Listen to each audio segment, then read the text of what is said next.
daño, que es la idea general que tenemos de lo que es la responsabilidad civil extracontractual, conforme lo señalaba Lizardo Taboada, ahí podríamos decir que existe una obligación tácita de seguridad que se encuentra regulada en nuestra Constitución política de manera implícita. Ese sería un poco el fundamento por el cual se establece que ambas vías no son opuestas. Luego vamos a ver una jurisprudencia.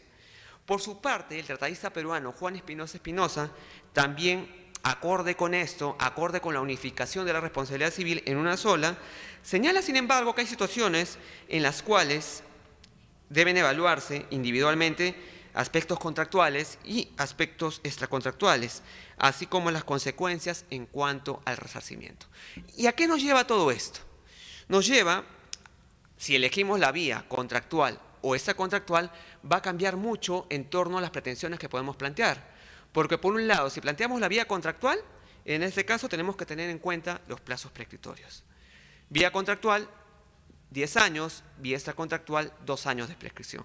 También el plazo de carga de la prueba, ¿no? Lo que es la carga de la prueba, es decir, la persona tiene que acreditar, en este caso, el daño que se le ha causado. Si hablamos de la vía contractual, la persona que imputa el daño tiene que demostrarlo en el momento de plantear la demanda. Si hablamos de la vía extracontractual, en este caso hay una inversión de la carga de la prueba y en este caso la persona que se le imputa el daño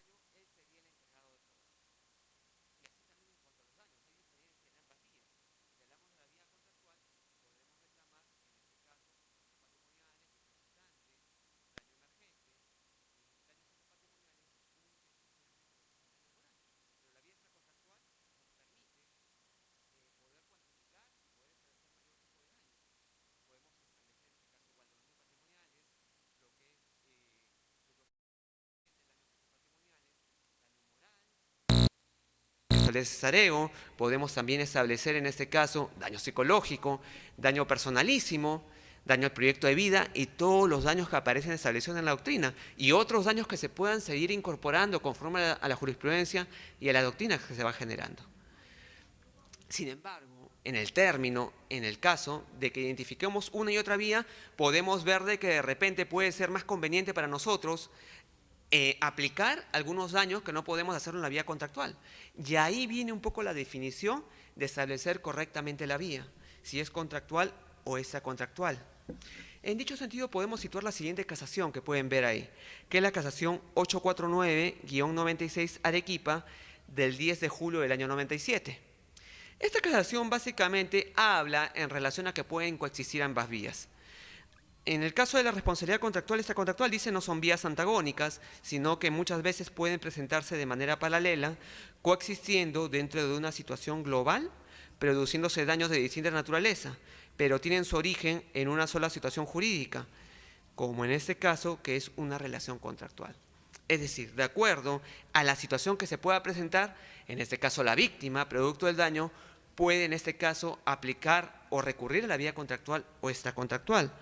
Por su parte también, ambas vías no son excluyentes, pero acá en este caso la persona la cual alega el daño, al momento de presentar la demanda tiene que escoger una de esas vías, si es la contractual o si es la extracontractual. ¿Por qué? Porque en caso contrario de que se proceda posteriormente, se vulneraría un poco el principio de congruencia procesal. Asimismo, el juez, a través del principio de iura nova incuria, no podría establecer una y otra vía. Todo tiene que ser a pedido expreso de la parte que propone la demanda. Eso tenemos que tener en cuenta. Por otra parte, la doctrina, en este caso, la jurisprudencia que estableció la Corte Suprema, bueno, eso no se ve actualmente, pero anteriormente incluso se genera una situación que los jueces, al momento de establecer lo que son los puntos controvertidos, incluso establecía determinar qué vía corresponde aplicarse en este proceso. Es decir, se iba a debatir como punto controvertido si la vía era contractual o extracontractual. Actualmente ya la jurisprudencia ya no se ha tornado en que ya no se dan esas cosas, sino en ese caso la víctima, al momento de presentar la demanda, tiene que indicar en qué vía, por los temas que les he referido, porque justamente eso va a determinar de que la parte contraria ejerza su defensa. Si es el tema contractual, en este caso, a efectos de enervar las pruebas, y si el tema extracontractual, a efectos de que pueda presentar las pruebas. Tenemos que tener en cuenta esto, que va a ser determinante. Hay otra tratadista nacional que es Olenka Wolcott Ollage, la cual también critica un poco la dualidad de ambos regímenes, y señala que solo si existe un régimen de responsabilidad, debería existir un régimen de responsabilidad civil. Pero sin embargo también, un poco siguiendo lo que establece Espinosa, establece que se tiene que analizar en este caso el daño, ¿no? Porque hay algunos daños en los cuales va a necesitarse recurrir a la vía contractual como recurrirse a la vía extracontractual. Por eso se habla que no es una vía absoluta en este caso y se debe establecer un solo derecho de daños. Hacia eso está apuntando el derecho actual de lo que es responsabilidad civil o derecho de daños, a una unificación de ambas responsabilidades para que la víctima, en este caso la persona afectada por la mala praxis médica, ya no tenga ese dilema, ¿no? De que no se le puedan en este caso ser reparados determinados daños, sino sean reparados todos los daños de manera integral. Ahora bien, vamos a hablar de un punto importante que es el acto médico, que tenemos que tenerlo claramente identificado por lo que vamos a proceder a seguir conversando posteriormente. Previamente a lo que es el acto médico, debemos de referir que el concepto que pueden ver ahí corresponde a la doctrina española, a lo referido por Martínez Calcerrada, quien define el acto médico como la prestación o actividad del médico que persigue conforme a la técnica o al arte correspondiente, la llamada lex artis ad hoc, un efecto terapéutico o de curación de un enfermo, o más genéricamente la promoción de la salud. Acá y establece 4 elementos que debemos de notar ahí. Uno, en el caso del acto médico, la profesionalidad de la persona a la cual va a ejercer el acto médico, en este caso, para poder realizar esa actividad. Por otra parte, la ejecución regular o típica, donde actúe de acuerdo a las letras, a las reglas, a los parámetros establecidos por la lex artis. El otro aspecto es el objeto sobre el cual recae, que es el cuerpo humano. Por eso viene la importancia de esta responsabilidad. Por otra parte, su finalidad, que es la curación e indirecta, que es el bienestar del afectado y su salud. Y la licitud, la cual delimita con la finalidad que persigue, que es la realización del consentimiento del paciente y su ajuste general. Cualquier médico, ¿no? Cualquier médico, por menor acto que realice, tenemos que tener en cuenta que va a afectar el bien jurídico, que es la salud del paciente, y la integridad personal de este. Por eso, el simple hecho de utilizar un bisturí va a producir una lesión, pero ahí viene a analizar la conducta y la acción que ha realizado ese médico, para efectos de determinar si incurre o no en responsabilidad. Ahí podemos ver el concepto de Juan Espinosa en cuanto a lo que es la responsabilidad civil médica, que Juan Espinosa lo denomina como la ocasionada por el médico en el ejercicio de su actividad profesional. Hablamos, en este caso, la puesta en lesión de la integridad del paciente, que genera el cruce del interés positivo de prestación del acreedor a la correcta ejecución de la prestación y el interés negativo de protección a no verse lesionado el derecho objetivo. Acá podemos denotar 2 cosas: la prestación del médico por una parte y el paciente de la correcta ejecución de no verse lesionado en su derecho subjetivo, que en este caso es la salud y la integridad de ese paciente. Un poco que le da el contexto dentro del término contractual, si pueden ver ahí.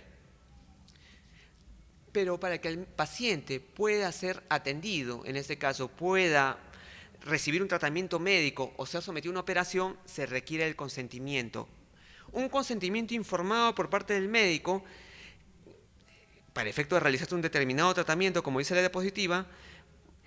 El paciente tiene que haber comprendido tanto el diagnóstico como las características del tratamiento propuesto, las alternativas del mismo y fundamentalmente los riesgos más frecuentes para su salud en caso de aceptarlo o no. Es decir, se requiere que el paciente manifieste su asentimiento con ese tratamiento, con esa medicación o de repente con esa operación la cual va a ser sujeto. La manifestación del paciente es, en este caso, someterse a determinado tratamiento, intervención, cirugía o cualquier acto médico, él teniendo una absoluta claridad de lo que se le va a practicar y de los beneficios, peligros, riesgos que le va a ocasionar su salud. Y debe derivar esto en una clara explicación del médico de los pros y contras de la realización de ese acto. Muchas veces, cuando nosotros vamos a donde un médico, el médico no se toma, de repente vamos al Seguro Social o a un establecimiento médico del Ministerio de Salud, y el médico no se toma el tiempo de explicarnos claramente para qué va a ser ese tratamiento, para qué se nos da esa medicación, qué efectos va a tener o qué nos va a generar. Simplemente nos atienden en 2 o 3 minutos e inmediatamente pasa el siguiente paciente. Sin embargo,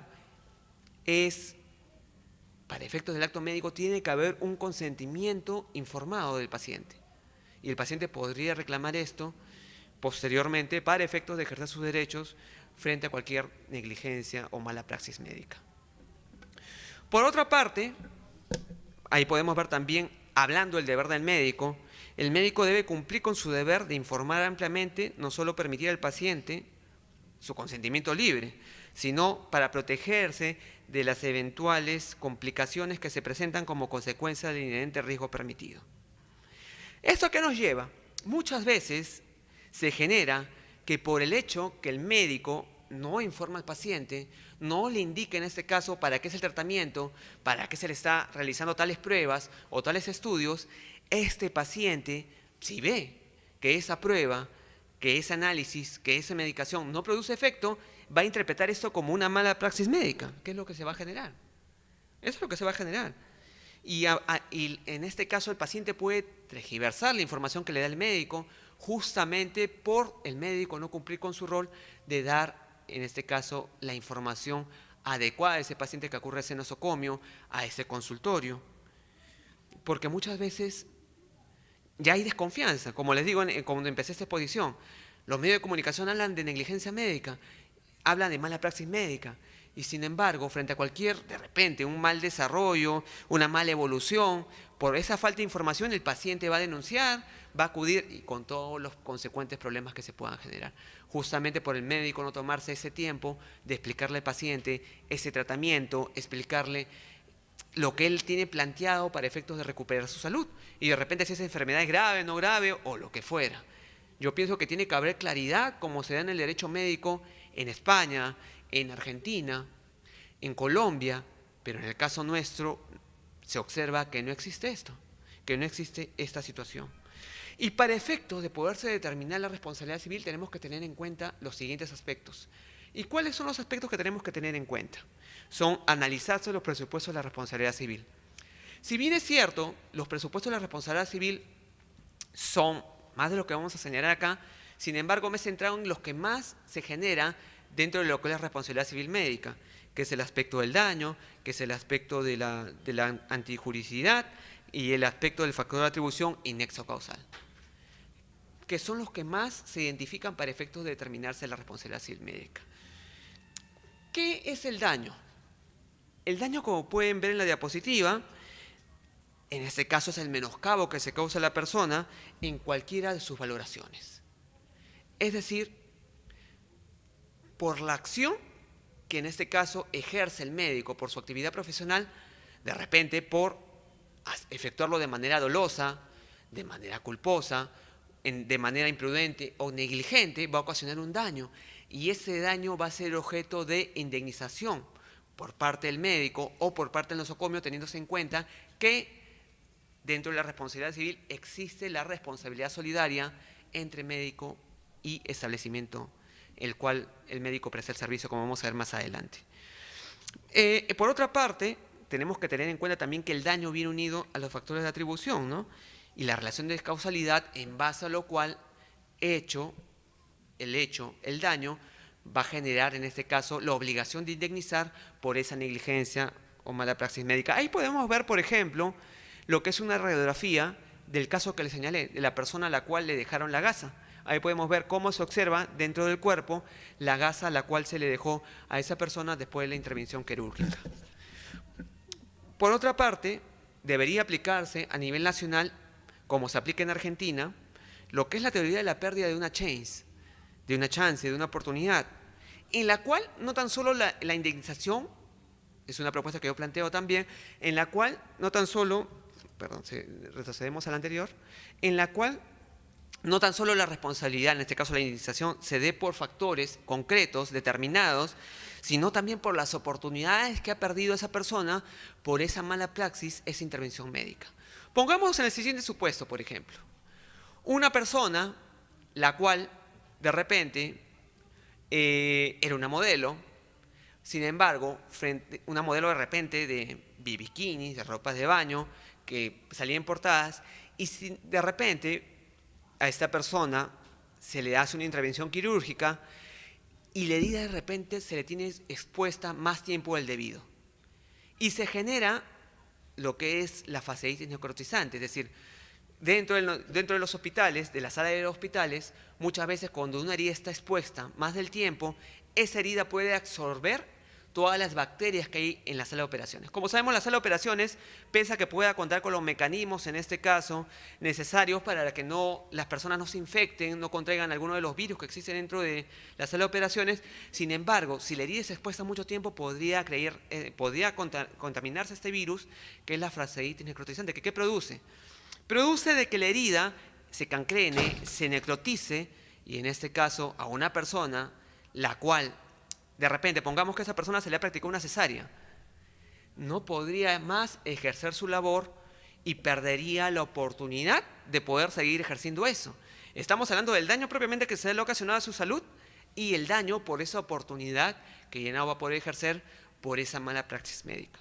Ese caso que les estoy contando fue un caso que vi, en el cual a una persona en una cesárea se le dejó abierta la herida, en este caso de la cesárea, más tiempo del debido, y contrajo ese virus y se le necrotizó toda esa parte del cuerpo, con todas las consecuencias que le produjo para su salud, y posteriormente ya no pudo ejercer como debía esa actividad la cual realizaba, justamente porque la parte necrotizada, ni con cirugía plástica iba a quedar en la misma condición, por la actividad que les indiqué que esa persona desarrollaba.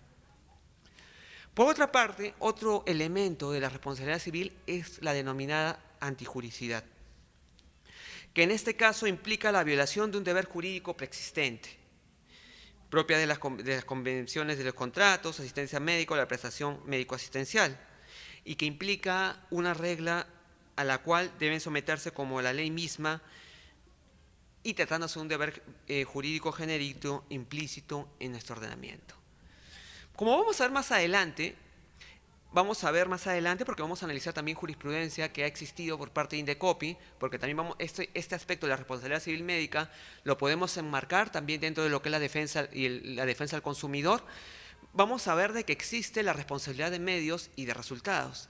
Y el médico, en la responsabilidad de medios, que es la general que se aplica, el médico se encuentra obligado a prestar la atención debida al paciente y se encuentra obligado a presentar, en este caso, todo su conocimiento, toda su actividad para que ese acto médico que realice tenga éxito.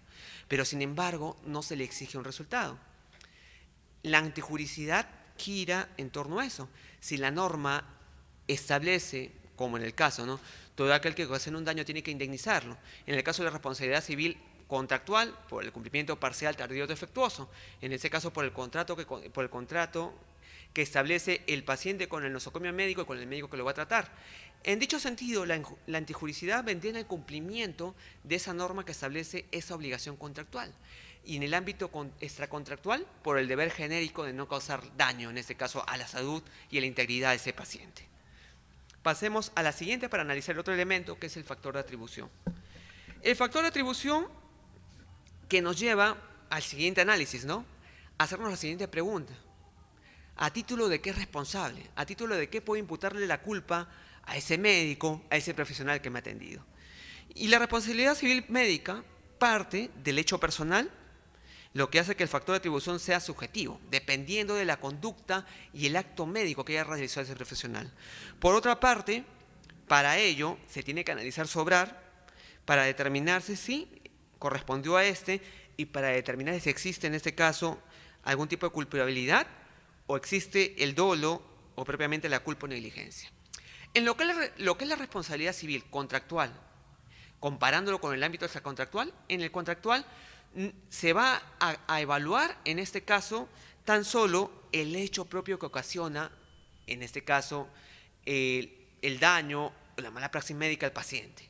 En el ámbito extracontractual, para efecto de resarcirse, se va a analizar o establecer, para efecto de determinarse en este caso la participación o la indemnización que se va a aplicar, se va a analizar también lo que es la culpa, la culpa, porque hay diferentes grados de culpa, culpa leve, culpa grave, para efecto de determinarse en cuanto a lo que es el grado de participación y la acción de este médico para efectos de su indemnización.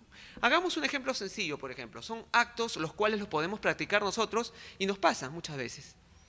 ¿Cuántos de nosotros no hemos asistido a un odontólogo para que nos cure y sin embargo observamos que ese odontólogo de repente atiende a 2, 3, 4, 5, 6, 7, 8, 9, 10 personas de manera simultánea? Pero como sabemos, para que ese odontólogo proceda a atender a cada una de esas personas, tiene que esterilizar su instrumental para hacer en ese caso el tratamiento. Inclusive tiene que cambiar la fresa, que es el instrumento que utiliza para el taladrito, para efectos de hacer en ese caso las curaciones. ¿Cuántos de nosotros hemos observado que muchos de los odontólogos realizan esta actividad de cambiar la fresa una vez que nos atienden? Por lo general no. Son cosas pequeñas las cuales pongamos que atiende una persona que tiene algún tipo de infección. ¿Cómo podríamos determinar también si es que nosotros no exigimos en este caso que ese odontólogo cumpla con eso? Por otra parte, cuando acudimos también a un hospital, por ejemplo, para que nos atienda, acudimos a un hospital para efectos de que ese médico de repente nos aplique un inyectable, nos haga un tipo de curación, y pongamos que ese médico no se cambian los guantes. Muchas veces no lo hacen por desidia, por flojera o por lo que fuera, porque existe un protocolo médico el cual exige a los médicos que al atender tenga que cambiarse un guante por cada paciente. Pero sin embargo no se cumple eso. Y pongamos que atiende a una persona enferma con un tipo de infección y ese guante pasa por una herida abierta. Todo lo que puedo cuestionar. Son cuestiones sencillas, sin embargo, muchas de esas acciones que les he puesto dos ejemplos se generan por desidia, de repente, porque el médico, de repente, por flojera, por fatiga, por lo que fuera, y eso se genera por lo que se llama imprudencia del médico y lo que es, en este caso, no tomar las precauciones que podría generarse por no observar, no tomarse el tiempo de velar por la salud de cada uno de los pacientes a los cuales atienden, de que no puedan contagiarse de un tipo de infección. Por otra parte, también tenemos que hablar de lo que es el nexo causal o la relación de causalidad.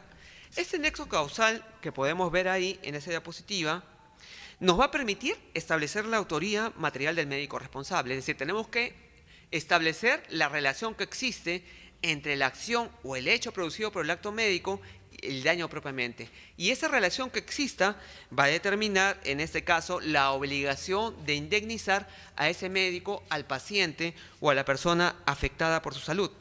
Hecho, conducta y el daño propiamente ocasionado. Y lo que va a determinar es la prueba de la relación de causalidad para efectos de determinar el acto profesional incriminado y los daños los cuales se le imputa. Por otra parte, ya analizando un poco el tema de fondo de lo que es la responsabilidad civil médica dentro del contexto de lo que es la legislación nacional, y así también en lo que es el ámbito de defensa del consumidor, podemos indicar lo siguiente. El artículo 1762 del Código Civil establece que la prestación de servicio, esto situándonos un poco en el ámbito contractual, que la prestación de servicios implica asuntos profesionales o problemas técnicos de especial dificultad. El prestador de servicio no responde por los daños y perjuicios, sino en caso de dolo o culpa inexcusable. Esa era una de las justificaciones más usual o más común que emplean los médicos para efectos de decir que no son responsables por la actividad médica. Por eso podemos ver que es algo muy repetitivo. Por otra parte, el artículo 1330 del Código Civil también nos refiere o nos habla que el perjudicado tiene la obligación de probar el daño que se le ha ocasionado para efectos de, por la ejecución de la obligación a la cual él va a demandar. Por eso les decía, en términos de responsabilidad civil contractual, el obligado se encuentra, en este caso, tiene que probar los daños que se le han ocasionado. En la responsabilidad contractual le corresponde, o esa carga de la prueba se invierte hacia la persona a la cual se imputa, hacia el médico o hacia el establecimiento asistencial que produce la responsabilidad civil médica. La Corte Suprema, hasta hace poco, no se había pronunciado en relación a este tema. Recién el año 2015, a finales del año 2014, salió una jurisprudencia la cual se pronuncia en relación a ese tema, que es esta, la jurisprudencia 220-2013 de Lima, la cual se publicó más o menos a finales del año 2014, si mal no recuerdo, en la cual ya establece por primera vez lo que es un problema técnico de especial dificultad. Y lo que refiere, les cuento un poco el caso de esa casación.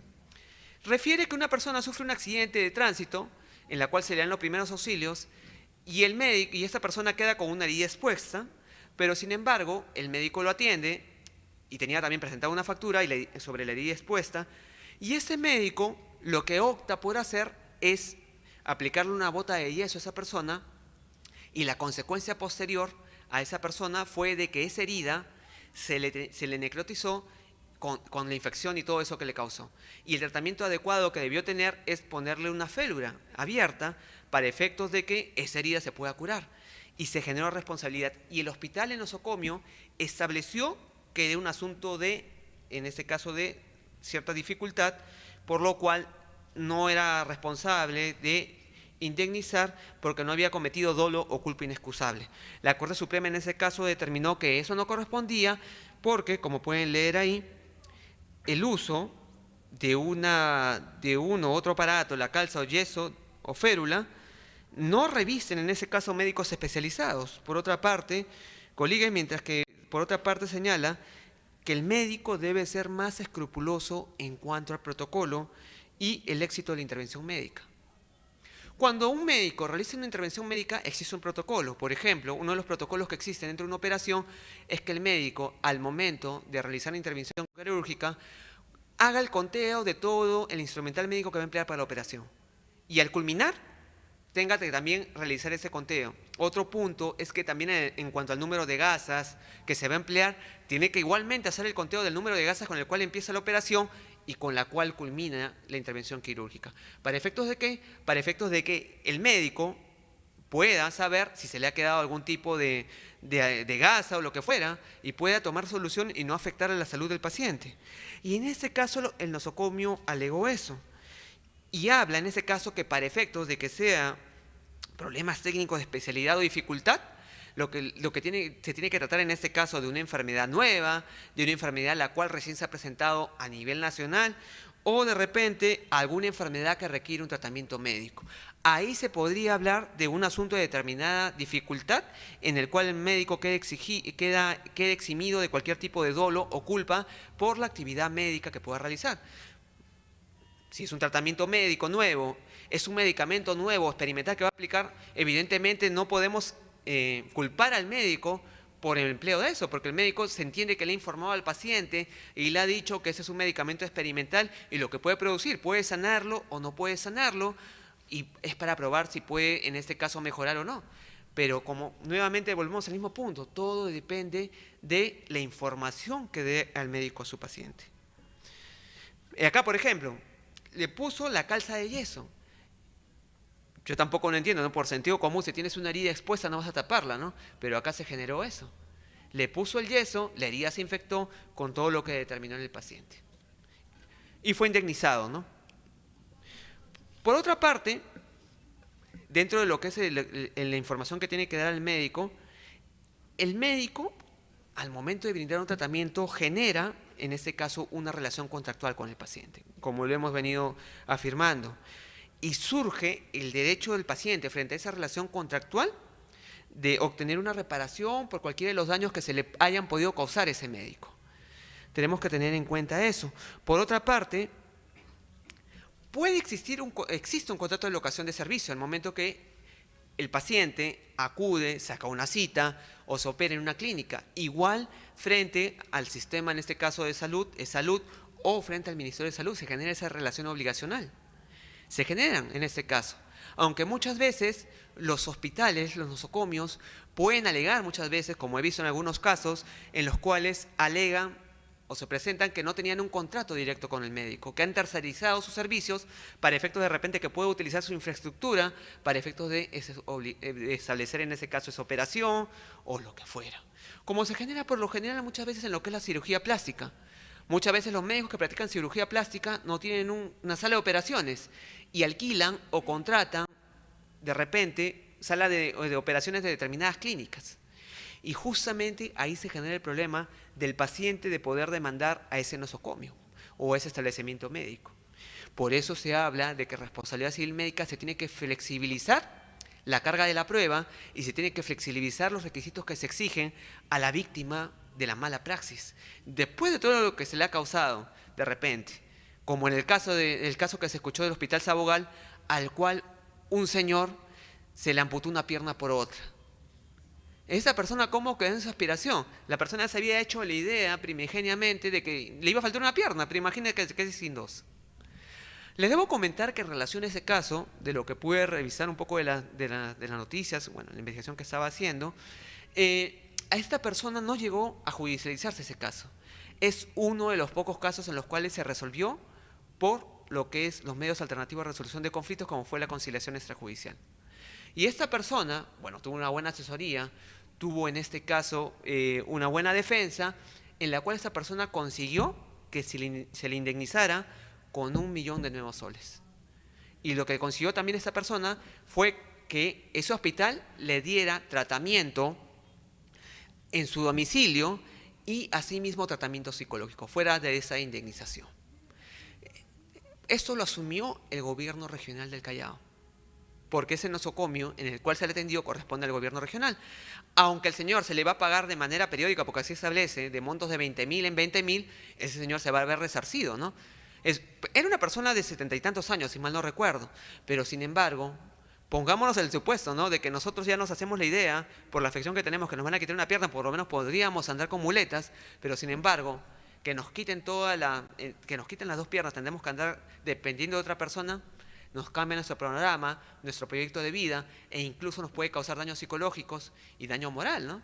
Evidente, por ese menoscabo que se produce. Dentro de este tema que les está hablando, de que muchas veces hay clínicas que tercerizan sus servicios, muchas veces acá podemos emplear, en el caso de que, yo recuerdo un caso en el cual una clínica conocida de la avenida Javier Prado se le demandó al médico y a la clínica. Y la clínica, en ese caso, alegó de que la responsabilidad la había cometido su médico y ellos no tenían que cumplir con indemnizar porque ellos no habían cometido el daño. En dicho sentido, podemos recurrir a lo que establece el artículo 1981 del Código Civil, en 1981, el cual habla de la responsabilidad vicaria, en la cual el empleador tiene que responder por el daño que realiza su subordinado o la persona que trabaja para él, tiene que resarcir ese daño siempre y cuando haya sido en el ejercicio de las funciones para la cual fue contratado. Como pueden ver en este artículo 1981 del Código Civil, que corresponde a la parte de responsabilidad civil extracontractual, se puede aplicar y se viene aplicando a lo que es el tema de responsabilidad civil contractual. Justamente por el tema que les dije, por el tema de que ya dentro de lo que es la jurisprudencia nacional, la Corte Suprema ha establecido, como les dije en un inicio, que pueden coexistir ambas responsabilidades y lo que corresponde a la responsabilidad civil contractual se puede aplicar a la responsabilidad civil extracontractual o viceversa. Pero lo que tenemos que definir para materia de prueba, para materia de plazos prescriptorios y para materia de daños es determinar en qué tipo de responsabilidad vamos a ubicar nuestra pretensión. Ahora bien, si vamos a analizar un poco las normas especiales, como es la Ley General de Salud, el artículo 36 ya habla y ya indica claramente que los profesionales técnicos y auxiliares son responsables por los daños y perjuicios que ocasionan al paciente en el ejercicio negligente, imprudente e imperito de sus actividades. Ya está determinando acá que ellos son responsables por la actividad que realiza. Por otra parte, el artículo 39 también, esto es importante porque habla en casos de emergencia, que los establecimientos de salud, sin excepción, están obligados a prestar atención médico-quirúrgica de emergencia a quien la necesite y mientras subsista el estado de grave riesgo para su vida y salud. Estos establecimientos de salud, después de atendida la emergencia, tienen derecho a que se les reembolse el monto de los gastos en que se haya incurrido, bueno, con la verificación del servicio social, y en el caso de las personas indigentes quedan descalificadas de esto. Uno de los problemas que se generaba, ¿cuál era? Muchas veces una persona se accidentaba y acudía y la llevaba la ambulancia o la policía o quien fuera al nosocomio más próximo. Pongamos que de repente el nosocomio más próximo es un hospital del Seguro Social de Salud o y en este caso esa persona no es asegurada, no se le atendía simplemente. Actualmente podemos hacer valer ese articulado y el hospital, pese a que corresponde a los asegurados, tiene la obligación de atender ese paciente frente a una situación de emergencia. Posteriormente ya puede en este caso pedir que se reembolse, pero tiene la obligación de dar los primeros auxilios a esa persona. Ya establece la Ley General de Salud esta obligación por parte de los hospitales. Y en el supuesto que les he señalado en ese articulado, ahí podríamos ver un supuesto claro de responsabilidad civil extracontractual, porque no se trata de un asegurado, no hay un contrato, pero sin embargo ese establecimiento médico está en obligación de atenderlo. Pasemos a la siguiente, que es también ya analizando el tema dentro de lo que es la defensa del consumidor. Ahí podemos ver, dentro de lo que establece el Código de Protección y Defensa del Consumidor, que también, si bien es cierto, el paciente, la víctima de la mala praxis médica, tiene varias opciones, ¿no? En el caso de que quiere accionar la responsabilidad penal contra los médicos, va a seguir el proceso penal denunciando, en este caso ante el Ministerio Público, o efectuando la denuncia directamente. Por otra parte, tiene también la opción de acudir ante Indecopi a denunciar esto, pero desde la perspectiva del servicio que le brinda este médico. En este caso, lo que va a hacer Indecopi es atender ese reclamo y proceder a sancionar a ese nosocomio y a ese médico con una multa. El artículo 68, en dicho sentido, del Código de Protección y Defensa del Consumidor, refiere que los establecimientos de salud son responsables por el ejercicio negligente, imprudente o perito, por el personal, dependientes, profesionales independientes que utilicen sus instalaciones, salvo que el servicio se haya ofrecido sin utilizar la imagen, reputación o marca del establecimiento y esa independencia haya sido informada previa y expresamente al consumidor. En el supuesto que les estaba conversando anteriormente, en el supuesto que un cirujano plástico alquile, para efectos de la operación, una sala de operaciones de una clínica privada. El médico, el cirujano plástico, tiene la obligación de indicar al paciente que lo va a operar ahí. En el supuesto que no le indique, podría generarse algún tipo de responsabilidad. Porque acá bien claro dice, dentro del ámbito de defensa del consumidor, los establecimientos de salud son responsables por el ejercicio negligente, imprudente o imperito. Incluso, ¿no?, en el caso de los profesionales que utilicen sus instalaciones. Ahí podemos ver de que las clínicas que alquilan pueden ser pasibles de responsabilidad civil en el supuesto de que alquilen para que ese médico opere ahí. No se liberaría de la responsabilidad. Lo establece el Código de Protección y Defensa del Consumidor claramente. Por otra parte, también se establece dentro de esta norma especial que el médico es responsable por la idoneidad del servicio de salud brindado, independientemente del tipo de relación que mantenga con el establecimiento de salud. Es decir, se le está liberando de esa carga al paciente en cuanto a que él tenga que demostrar esto. Es decir, la relación que mantenga o no mantenga se va a demostrar en el proceso. El obligado, en este caso, la persona que ha sufrido la mala praxis médica, en este caso está indicado solamente en indicar que ese médico, ese nosocomio me produjo el daño, y ese nosocomio está en la obligación de desvirtuar todo eso con las pruebas respectivas de que no ha cometido ningún tipo de mala praxis médica, en dicho sentido. Por otra parte, también el artículo 67 del Código de Protección y Defensa del Consumidor habla claramente del derecho a la protección de la salud del consumidor, que no puede ser materia de renuncia. Y hay jurisprudencia en dicho sentido por parte del Tribunal Indecopi, que establece que incluso si el consumidor renuncia a ese derecho a reclamar, ellos pueden seguir con la persecución de ese caso para efectos de establecer si hubo una infracción a ese consumidor. También el derecho establece que se les brinde la información veraz, oportuna y completa sobre las características, condiciones económicas y demás términos y condiciones del producto o servicio brindado. Miren toda la protección que da este Código de Protección y Defensa del Consumidor frente a la mala praxis médica.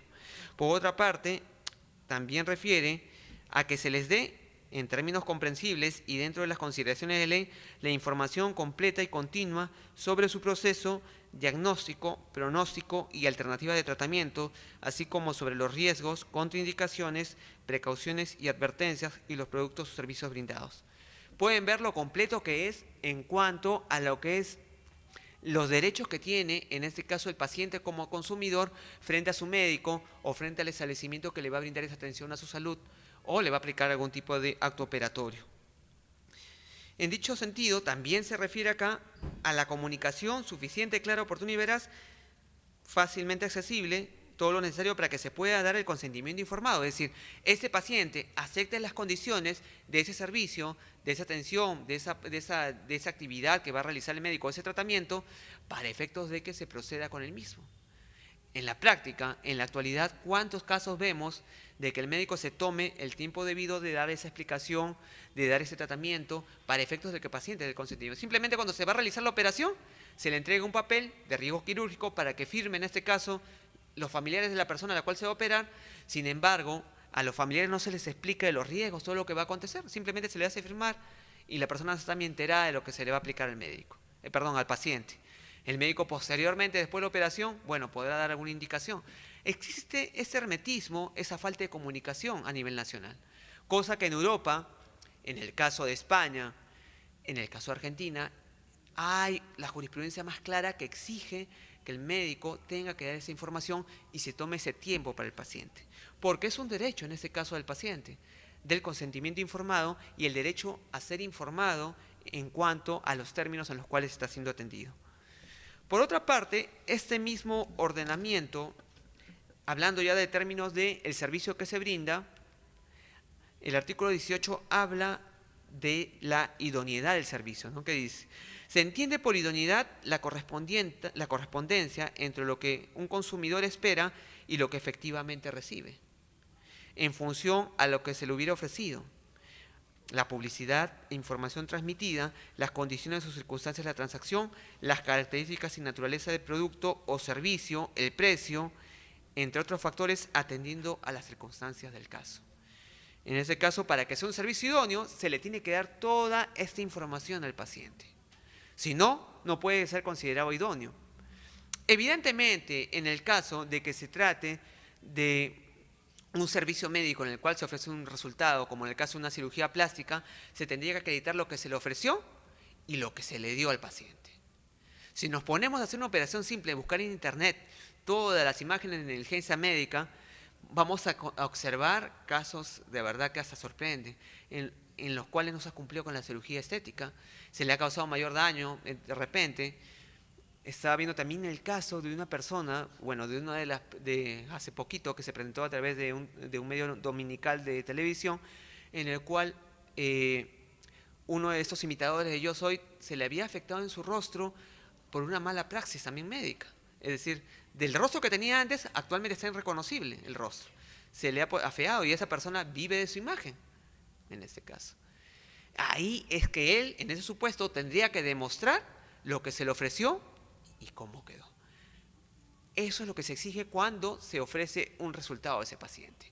En una cirugía estética, de repente de mamas, en este caso una cirugía corporal, de repente, se tendría que verificar y en este caso el paciente, la persona, exigir al médico, porque muchas veces se está empleando actualmente un tipo de proyección del resultado que va a tener. De repente se le publica, se le hace a través de un sistema, de un programa de cómputo, más o menos la proyección sería que nos impriman esa imagen, lo que nos están prometiendo, para efecto de que posteriormente, en caso de incumplimiento, podamos reclamar eso.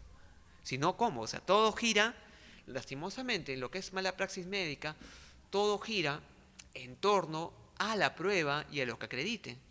Y justamente también uno de los problemas que se presenta acá es la falta de fundamentación en cuanto a los daños que se van a reclamar, que eso lo vamos a hablar más adelante. Acá vamos a ver, en este caso, todo el cuadro de lo que genera el Código de Protección al Consumidor en cuanto a esos tipos de casos de negligencia médica. Los servicios médicos prestados por entidades privadas de salud se encuentran dentro del ámbito del Código de Protección y Defensa del Consumidor. En este caso, el paciente por negligencia médica tiene la obligación de recibir la idoneidad del servicio. La idoneidad que, como les refería anteriormente, se contiene en que exista correspondencia entre lo que el consumidor pide y lo que efectivamente recibe. Y en dicho sentido, si no existe una idoneidad del servicio dentro de este ámbito de defensa del consumidor, existiría una responsabilidad por mala praxis médica, por dolo, culpa, en este caso imprudencia o impericia. Por otra parte, existiría también, tenemos que analizar si existe una obligación de medios y de resultados. Por otra parte también, viendo un poco si nos encontramos ubicados en la obligación de medios y de resultados, ver si el resultado es desproporcionado, ¿no? Desproporcionado, y acá va a depender de las cargas probatorias dinámicas en cuanto a lo que se pretende acreditar. Por otra parte, el otro cuadro podemos ver que se habla del acceso de responsabilidad por profesionales independientes dentro del establecimiento de salud, que como ya lo hemos referido, eso no exime al establecimiento médico a tener que resarcir en el supuesto en el cual arriende o alquile ese nosocomio para efectos de una operación. Aquí, como pueden ver en la diapositiva, existe una solidaridad en caso de que se use las infraestructuras de esa clínica o de ese hospital.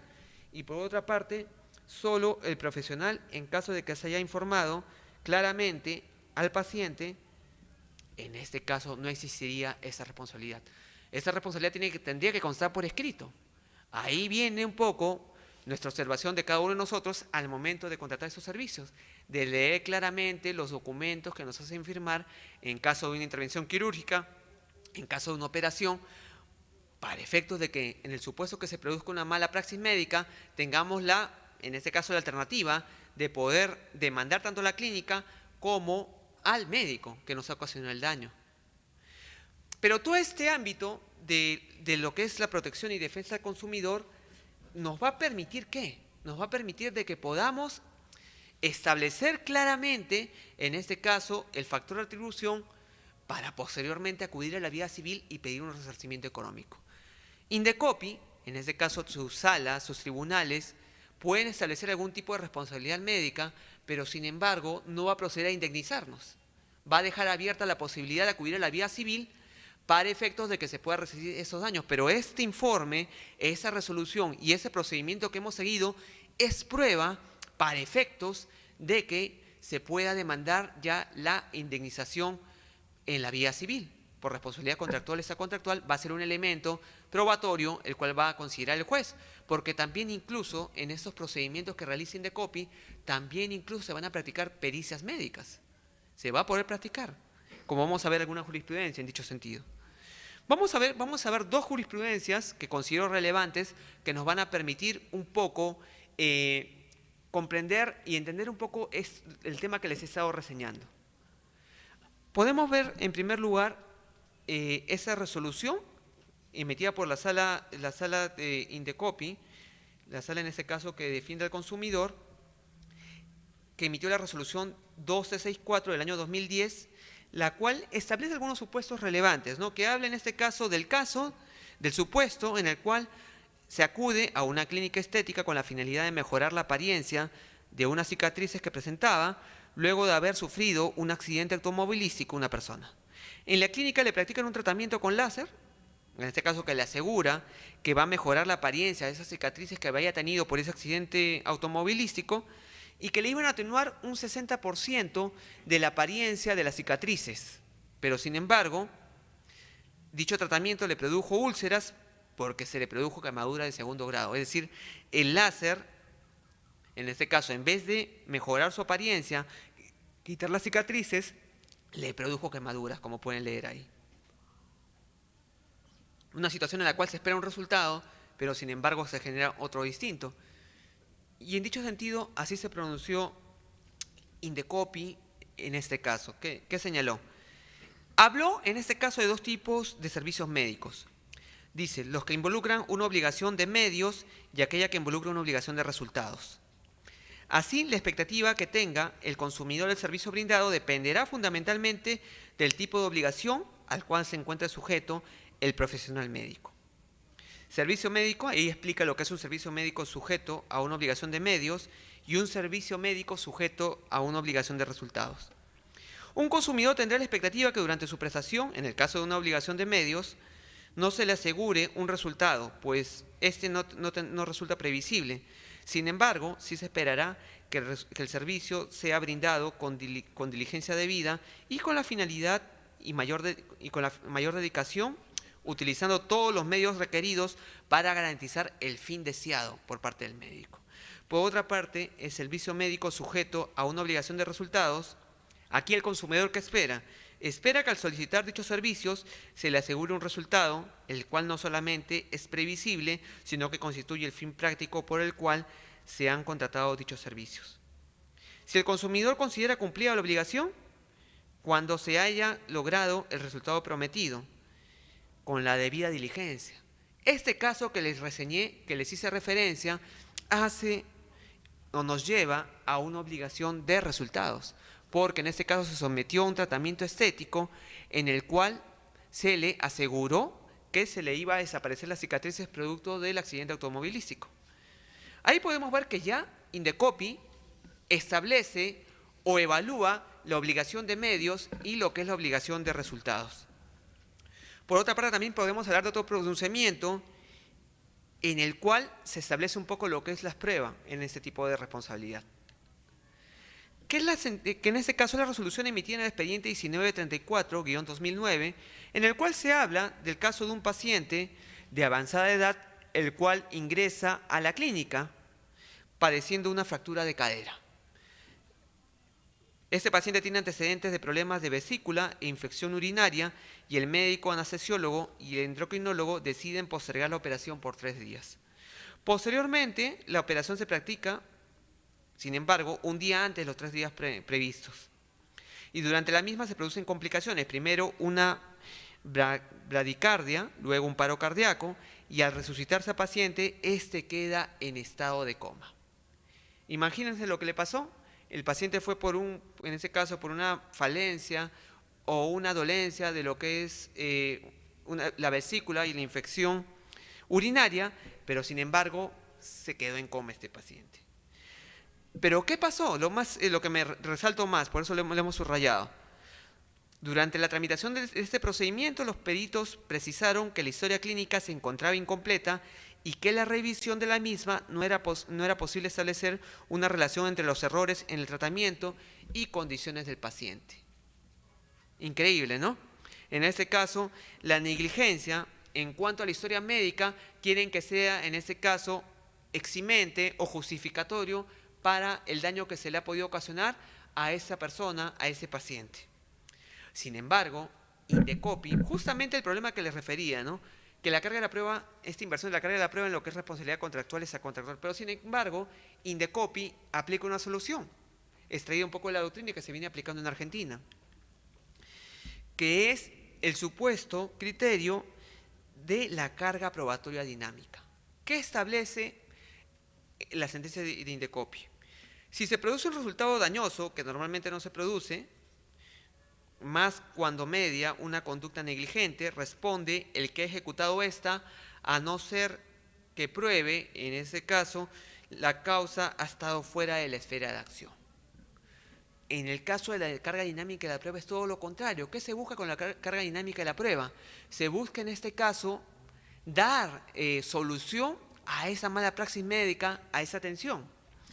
Se establece que en situaciones excepcionales en las que no es posible para el consumidor acreditar la existencia del defecto alegado en el bien o servicio contratado, atendiendo a las circunstancias particulares que puedan presentarse durante la ejecución del acto de consumo y que deben ser apreciadas por la autoridad administrativa caso por caso.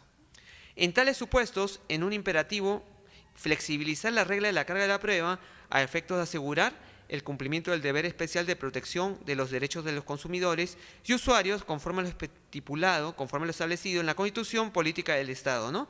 De modo que dicha carga recaiga en aquel sujeto de la relación de consumo que se encuentre en mejor posición o condición para satisfacerla. En eso gira la carga de la prueba, que la persona esté en mejor condición o posición de ofrecer esa prueba, sea la que tenga la obligación de presentar esa prueba. Para eso, después de todo lo que hemos explicado, y esos puntos los vamos a tener más adelante, podemos delimitar lo siguiente. que existe una obligación de medios y existe una obligación de resultados, que lo hemos visto anteriormente. Ahora nos vamos a detener para comprender estos conceptos. ¿Qué es la obligación de medios? Es cumplir las medidas que normalmente conducen a un resultado, pero sin asegurar la obtención del mismo. La responsabilidad civil médica, por lo general, gira en torno a lo que es la obligación de medios. Únicamente acá el médico tiene que asegurar la atención diligente e idónea del enfermo. Nada más, que ponga su máximo esfuerzo, que ponga en este caso sus conocimientos científicos de su profesión en procura de buscar una solución a ese paciente. Recuerda anteriormente cuando vimos en el supuesto, como les hice referencia a esa jurisprudencia de la Corte Suprema, en el supuesto de que requiera de determinada dificultad, el médico no es responsable. Justamente por el tema de situarnos en esa obligación de medios, en la cual el médico tan solo tiene que asegurar, aplicar sus conocimientos y aplicar todo lo mejor de él en busca de la curación, ¿no? Y se habla que es una responsabilidad subjetiva. Yo recuerdo un caso en dicho sentido en relación a esto, que hasta va a parecer algo gracioso. Iban a ser 2 pacientes operados. Uno, el cual ya se había hecho la idea, ya en este caso de no tener menos familia, de que ya tenía muchos hijos, y decide someterse a una vasectomía. Y había otro paciente, el cual también contiguamente se le iba a someter a una operación por apendicitis. Pero sin embargo, hecho anecdótico, al paciente que se le tenía que aplicar vasectomía, se le hizo la apendicitis y al otro se le aplicó la vasectomía. Imagínense lo que ocurrió en ese caso. Fue en Piura y es un caso que es real. Así se genera. En este caso, se rompería totalmente el esquema de obligación de medios. Es el médico, por operar de manera rápida, no establecen a qué paciente le corresponde revisar las historias clínicas o lo que fuera, simplemente. Igual como ese caso, ese señor que se le amputó la pierna contraria. Imagínense. En cambio, es totalmente distinto el panorama si hablamos de una obligación de resultados. Aquí se debe conseguir el fin acordado por las partes, buscando asegurar un efecto determinado del servicio médico sujeto a una obligación de resultado consumidor. Es decir, al consumidor se le asegura un resultado y el médico tiene que cumplir con ese resultado, consistiendo la carga de la prueba en acreditar el resultado, justamente lo que les decía. Si se te ofrece un tratamiento, es presentar esos documentos, esos papeles en los cuales se te asegura, se te indica que vas a tener ese tratamiento y ese resultado.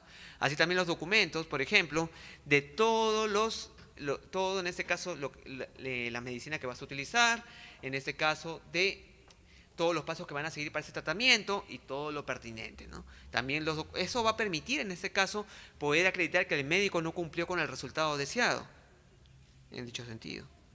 En el caso que les puse la paciente con fasciitis necrotizante, en ese caso, y pongamos que también se le asegura que se le va a borrar las cicatrices con una intervención y de repente eso que ya estaba sanando, esa cicatriz, se genera en mayor y en ese caso le produce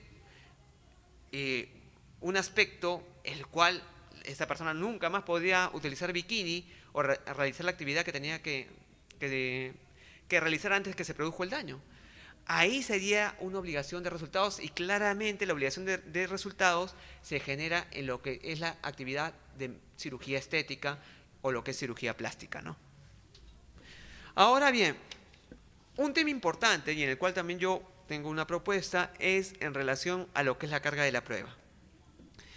Como sabemos, la carga de la prueba, todo aquel que alegue un hecho tiene que probarlo, tiene que acompañar todos los medios probatorios respectivos para acreditar ese hecho. Y en el caso de responsabilidad civil médica, tiene que acreditar y presentar todos los elementos en los cuales se le produjo este daño.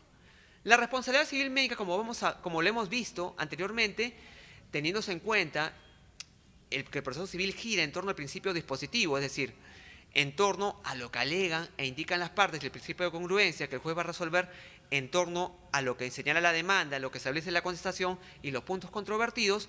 Todo eso nos va a llevar a cabo a que la persona, al momento de presentar una acción por responsabilidad civil médica, tenga que claramente indicar en su demanda los fundamentos en los cuales se sustenta esa responsabilidad civil médica. Muchas veces estas demandas no son indemnizadas en todo su contexto porque no se fundamentan debidamente cada uno de los daños que se peticionan. Y así tampoco se acompañan los medios probatorios para acreditar cada uno de los daños que se ocasionan. En cuanto a los daños patrimoniales, lucro cesante, daño emergente, no se acompaña de repente la documentación que nos indique la pérdida efectiva que tiene, de repente si trabajaba, cuánto está perdiendo por día por la enfermedad que ha tenido, de repente la ganancia que ha dejado de recibir esa persona. Si hablamos de daños extrapatrimoniales, evidentemente en el daño moral, ya la doctrina ha hablado de que no se le debe exigir a esa persona que pruebe el daño moral. Pero sin embargo, esa persona tiene que acreditar los demás daños. Si es daño psicológico, si es daño a un derecho personalísimo, si es daño de repente al proyecto de vida, tiene que efectuar esa cuantificación para que no le genere en ese caso al juez esa libertad de que establezca su criterio en cuanto a los montos indemnizatorios. A lo que debemos aspirar en cuanto a lo que es responsabilidad civil es de que la responsabilidad civil constituya un mecanismo el cual claramente pueda ser, podría utilizarse como ejemplificadora, como un ejemplo para que los médicos sean más cuidadosos de su actividad. ¿Por qué creen ustedes que en el caso del sistema norteamericano las indemnizaciones son altas, son hasta millonarias? Justamente tienen mayor cuidado los médicos de no ocasionar esos daños. Acá en el Perú deberíamos comenzar a cambiar esto. Y justamente un mecanismo para cambiar esto es aplicar lo que son las cargas probatorias dinámicas. Yo no hablar en este caso de una carga probatoria, que en este caso la tenga que presentar la víctima de la mala praxis médica, sino que la presente la persona que está en la mejor posición de hacerlo, que siempre va a ser el nosocomio, que siempre va a ser el establecimiento médico en este caso. Esto tiene ya respaldo en el Tribunal Constitucional. El Tribunal Constitucional ya se ha pronunciado en cuanto a la aplicación de lo que es la carga probatoria dinámica y ha establecido que significa un apartamiento de los cánones regulares en la distribución de la carga de la prueba cuando ésta arroja consecuencias manifiestamente disvaliosas para el propósito del proceso. ¿Cuál es el tema en lo que es la responsabilidad civil médica o por mala praxis médica? La consecuencia es de que se va a tener que resarcir los daños a una víctima, a un paciente que se le ha causado daño en su salud. Y con todo lo que le ha ocasionado, todo en este caso la hospitalización, posteriormente, este paciente no va a tener la posibilidad de poder recabar todas las pruebas como lo haría una persona buena y sana, en este caso. Y para eso ya se está aplicando, se aplica claramente en Argentina y también se puede aplicar a nivel nacional, en el ámbito nacional, aplicando esta sentencia del Tribunal Constitucional, que establece la aplicación de la carga dinámica de la prueba. Puede haber algún tipo de resistencia en cuanto a lo que establece el Código Procesal Civil, ¿no? Las cargas probatorias, en este caso, que establece que la persona, que todo aquel que le haga un hecho, tiene que probarlo. Pero, sin embargo, ya aplicando esos criterios, se podría, favoreciendo a la víctima de la mala praxis médica, buscar esta solución. Porque él estaría en circunstancias disvaliosas, en este caso. Todo en este caso, en una responsabilidad civil por mala praxis médica, el nosocomio va a buscar atacar esas pruebas. Va a buscar atacarlas y va a tener de repente todo un staff de abogados para efectos de que lo represente y busque que no pague una indemnización. Sin embargo, la víctima puede ser una sola en este caso. Y no va a tener el alcance de la prueba en dicho sentido. Un supuesto que yo les voy a comentar en el tema de lo que es la responsabilidad civil médica, que lo he visto un poco en la práctica, recuerdo un caso cuando estuve en el 9º Juzgado Civil de Lima, en el cual una persona iba a ser sometida, en este caso había una responsabilidad civil médica y esta persona ofrecía como prueba la historia clínica. Pero existe dentro de lo que es la medicina, entre los médicos un espíritu de cuerpo, en el cual los médicos no quieren evaluar o hacer pericia de lo que hace otro colega. Y eso llevó a que la pericia médica, lastimosamente, en lo que es el tema del sistema de registro de peritos judiciales, no existe una especialidad médica. Y lo que lleva a que se tenga que recurrir al colegio médico para que éste remita la lista de todos los profesionales los cuales podrían practicar esta pericia. Sin embargo, yo les cuento, pasaron 15 profesionales los cuales fueron citados y ninguno aceptaba hacer la pericia. Y esto tornó hasta un espacio de entre año y medio a 2 años a que se pueda hacer esa pericia en relación a esa historia médica. Increíble, pero cierto, es parte de la realidad. Y los médicos, justamente, hay un espíritu de protección. Si no veamos el caso último de esta paciente, la cual acusa, en este caso, a un hospital de salud que le haya producido una mala praxis médica que produjo la amputación de extremidades, ¿no? Y de sus manos también.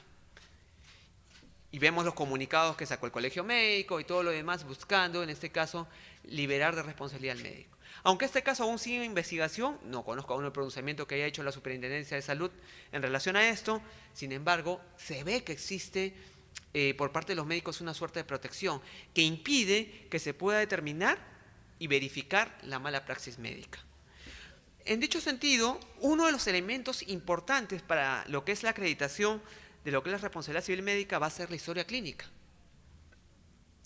La historia clínica que va a contener la información sanitaria relativa al procedimiento clínico del enfermo, desde su ingreso a un centro sanitario hasta su total curación, alta, deceso y demás hechos o circunstancias relevantes para la intervención. Con las anotaciones que hacen los médicos, pero ¿cuál es el problema nuevamente acá? De que esa historia clínica la puede llenar el médico de acuerdo a sus intereses, de acuerdo a su conveniencia.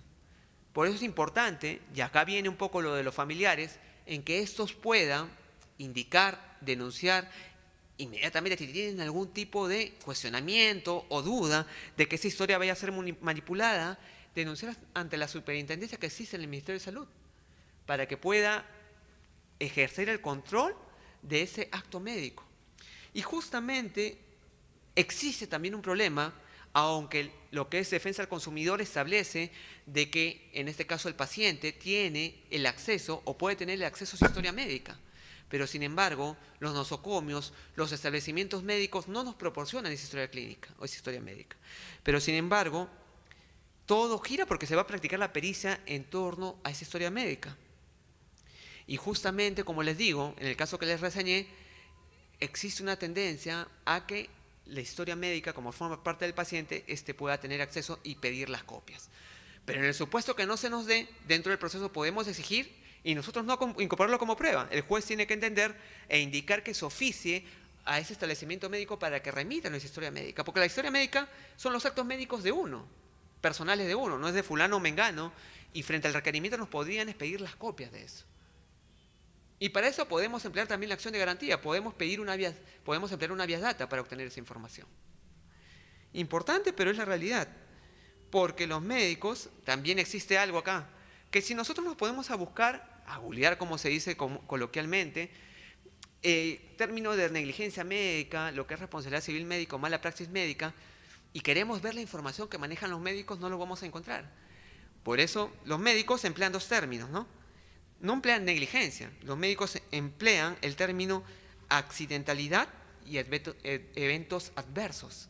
Podemos buscar como accidentalidad y eventos adversos y podemos acceder a toda esa información que manejan los médicos en torno a todos esos casos de negligencia y mala praxis.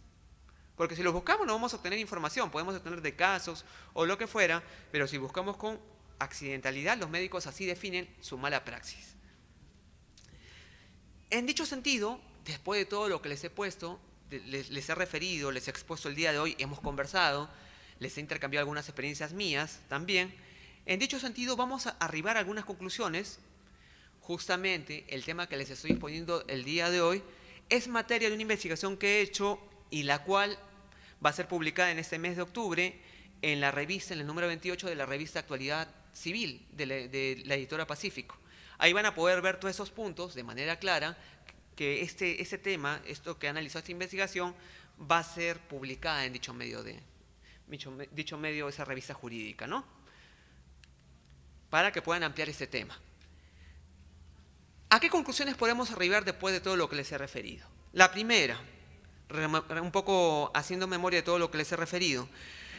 La naturaleza de responsabilidad civil médica, los médicos como prestadores de salud, puede ser contractual o extracontractual, mientras que se proteja el interés legítimo de la víctima a la cual, en este caso, está siendo o ha sido afectada en su salud por la mala praxis médica. Y el médico esa responsabilidad siempre va a ser subjetiva, siempre va a ser en ese caso por la acción, la actividad que realice ese médico, y va a tener que responder por su ejercicio culposo o doloso de esa actividad. Por otra parte, la Ley General de Salud, con su promulgación, ya precisa que los profesionales técnicos y auxiliares de la salud son responsables por los daños y perjuicios que ocasionen al paciente en el ejercicio negligente, imprudente o imperito de sus actividades. A eso también dentro de lo que es la responsabilidad subjetiva, mientras que los establecimientos de salud, llámense hospitales, clínicas y postas médicas, también tienen esa responsabilidad objetiva. Ya lo vimos también en la Ley de Salud y lo que es el Código de Protección y Defensa del Consumidor, ya lo hemos visto. Por otra parte también podemos ver de que para evitar de que se sigan presentando estos casos de mala praxis médica, de negligencia médica, tiene que mantenerse y respetarse lo que es la información al paciente sobre los pasos, tratamientos a seguir y el resultado de las pruebas exploratorias o diagnósticos, sea quirúrgico o no, para que el paciente tenga la capacidad de conocer lo que está realizándole su médico y así también para que éste pueda informadamente expresar su consentimiento. Algo que deberíamos cambiar y a lo que deberíamos aspirar. Los médicos tienen que ser un poco más sensibles frente al paciente. No hay esa sensibilidad que debería haber. No hay, en este caso, el respeto a su juramento hipocrático, de buscar la salud, proteger la salud del paciente. Y por otra parte, de tener paciencia ese paciente. Si es una persona mayor de edad, yo creo que mucho menos los médicos van a tener la paciencia de explicarle todo el tratamiento y eso. También, en este caso, si es una persona la cual tiene ciertas dudas o ciertas cuestiones, también explicarles. O sea, ahí viene un poco esto. Con eso se evitaría toda una suerte de demandas y el desprestigio que actualmente tienen los médicos también. El desprestigio que se genera por su propia acción, por su propia actitud frente al paciente y esa insensibilidad que se genera. Otro punto es que les he referido la aplicación de la teoría de las cargas probatorias dinámicas, que han sido desarrolladas doctrinaria y jurisprudencialmente. Pero lo que debe salvaguardarse, si se va a aplicar esa teoría de la carga dinámica de la prueba, es respetarse, en este caso, lo que es el debido proceso. Permitir el contradictorio. Si se va a fijarse, al fijarse los puntos controvertidos, no efectuarse posteriormente y aplicarse la carga dinámica y esa aparezca en la sentencia. Sino, si se va a fijar en un punto controvertido, se va a permitir, en este caso, que las partes puedan contradecir, presentar la documentación del caso y enervar en esta prueba si es pertinente. Porque en caso contrario, esa prueba perdería, en este caso, lo que es salvaguardar el derecho al debido proceso, que es lo que se tiene que garantizar en todo procedimiento judicial. Y también tiene que existir una reforma legislativa por parte del Poder Legislativo que busque, en ese caso, al juez flexibilizar las cargas probatorias. Es importante esto.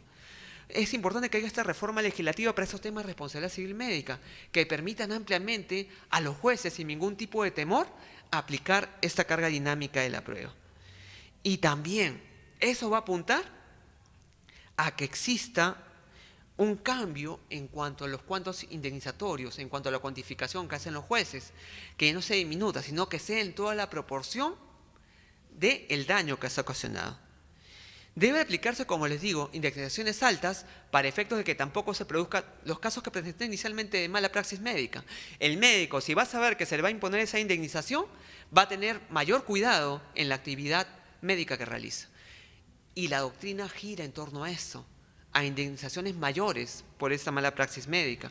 Y así que se va a ganar. Se va a ganar un mejor cuidado por parte de los médicos y se va a ganar una mejor atención al paciente y un mayor cuidado. En este caso, en esos supuestos que hemos visto casos en los cuales, frente a cuestiones lógicas también, los médicos han cometido malas praxis. Y todo eso apunta a que debemos cambiar ya lo que es la prueba en lo que es la responsabilidad civil médica y así también cambiar las cargas probatorias que se le imponen al paciente.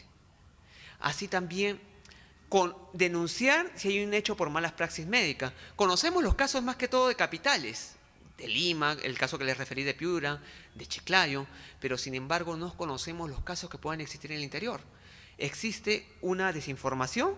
Por ejemplo, el paciente no conoce el trámite que puede ser ante Indecopi. No conoce. Que Indecopi en este caso le va a poder ayudar de repente a que esa prueba que él no la pueda pagar, la pueda conseguir de repente a través de Indecopi. Y tener en este caso un mecanismo probatorio el cual le permita ya activar inmediatamente su proceso por responsabilidad civil médica, ya sea que lo efectúe como responsabilidad civil contractual y extracontractual. Bueno, les agradezco su atención del día de hoy. Espero que hayan sido estas reflexiones importantes para cada uno de ustedes. Muchas gracias por su atención.